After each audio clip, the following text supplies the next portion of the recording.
So, silingkuan mo na ni gurong solusyon si Secretary Gadon para sa kapigadohon. Sir Win, may ngaga? Yes, Art, good morning. No? Sabi na gid sa aton mga tagpulamati, no? Aha. Mga mamumugo no, sa Western Visayas. Silingkod tsansa sa kapigadohon sa mamumugon Secretary Gadon o Papa Gadon. Amo na kay Presidential Advisor for Poverty Alleviation. Ti siya min mismo gabi nagambal nga Papa ang uyatan niya nga talatapan. Ti Papa Gadon for kapigadohon. Sir, anong paglantaw niyo chances of nga ma-address ning problema kag ang poverty alleviation makatungkaaw kita? Well, in the first place, Art, no? Ining poverty alleviation, kadugay na niya nga problema, which were not solved by previous president. Sila naka-administrasyon na nagagi. Ma-minimize kung kaisa, no? So, hindi ka magsiling ang poverty alleviation program is successful. Kaya nga, kaangot sina ang aton economic development. Kaangot sinada ang aton unemployment. Kaangot mo na da ang wages, ang salaries ng workers, no? So, I don't think, no, nga arapalan ni Gadon kung siya gid man abi ang magpanguna dila. Kasi kada tao at may ginatawag nga field of expertise mo.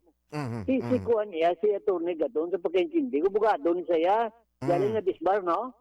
Si ang iyang expertise is not really focused on poverty alleviation, malnutrition, and including all other factors that brings down the life of the Filipino people. So it would be, I think, though hindi why bala nagatugba, Art? Ang imong qualification, kinanglan ang imong field of expertise kag ang imong qualification magangot. Di karon kung halin ka daya tungod gin appoint ka lang ni President Marcos, i-justify mo nga papagadon ka, mahapaan mo ni tanan, wala gay masulbar sa mga presidente. Ikaw pa nga secretary lang, no? So it needs an evaluation. Kada hindi pag-i-personalo ni Atty. Gadon ang kausa kung project na he can solve it personally because it needs the collective cooperation of the workers, of all the sectors, of the people to address this long-lasting poverty alleviation program. Yes. Kag giti, please take note nga kung hindi mo ni mapanubo ang presyo sa mabalaklon, why bastante nga trabaho, hindi gusto ang sweldo sa tao, hindi mo na gani ma-balance sa Sir Win, sigurado nga hindi giniya matapos-tapos ang problema sa kapigaduhon nga isyo? That's correct. Tanawablas Bong Art. June 5, nag-expire na 1 year, no? Ang wage order number 26 sa Regional Wage Board. Aha. Unfortunately, wala na ko daya, hindi na ko da labor representative, no? Correct. Kaya sa subong gani, way takbateo ko ano ang kwan, anong resulta. Kaya supposed to be at this point and time, may idea na ta kung saan no ang mga consultation, saan no ang mga hearing, no, pertinencer sining petition for wage increase, kag kung pila bala ka organization ang nag-file sa ang petisyon. Kay tungod sini, maangot mo nato ni sa rising cost of living, no? Kinambal nimo dapat ang DTI may monitoring kag may panindugan sila kung pila bala ka mga items sa gintagaan nila sa increases, no? Para nga mabalaan man isang mga mamumugo, no?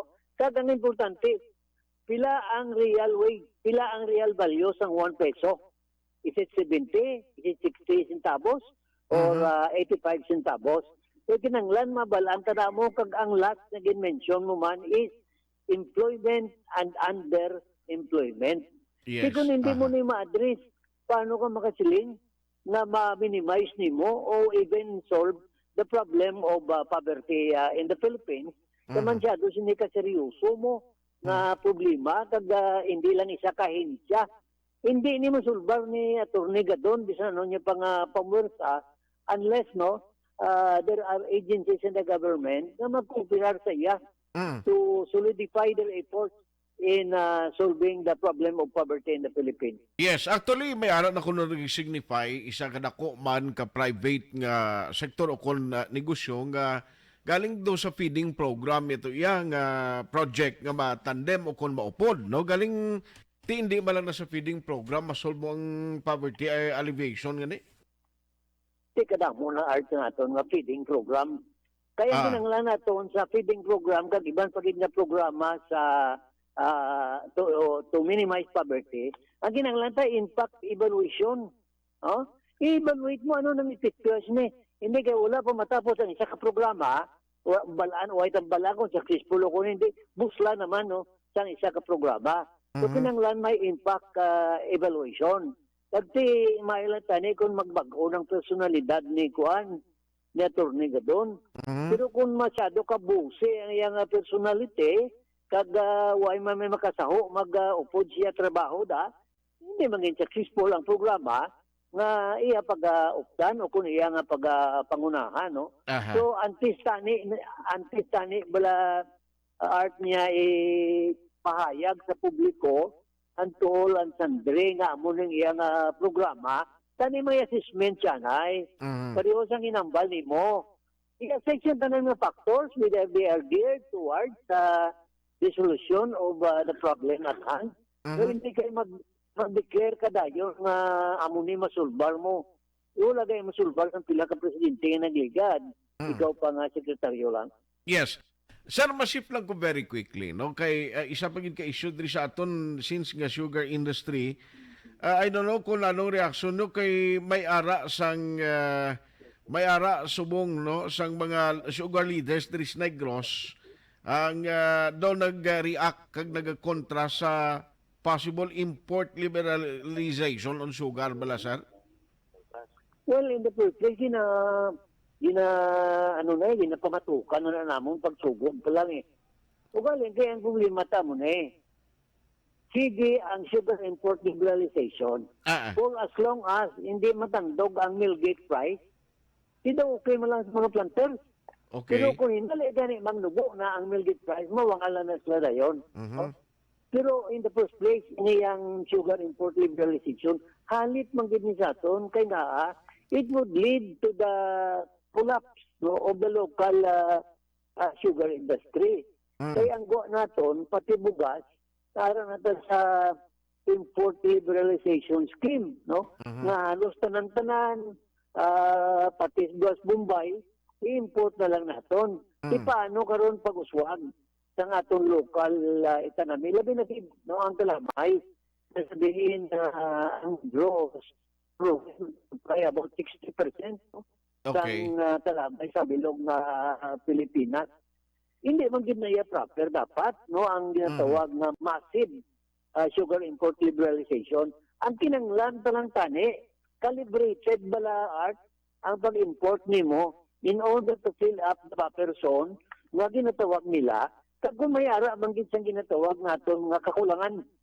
Dira naton basihan kay karon kung magpinagusto na lang na sang import sa kalamay, kag hindi na ka-chicks ng mayo, ara na da, magawa ng mga smuggler, magawa ng mga so-called, mga traders, unscrupulous traders, kag ibang pagid ng mga sahi sa aktibidades, sasabihin sila lang yung tao ang nag-uswag at the expense of the sugar workers and the small farmers, no, including mga ARBs na agrarian reform beneficiaries. Okay. So lato ini for the meantime salamat gid sa time Sir Winnie and good morning.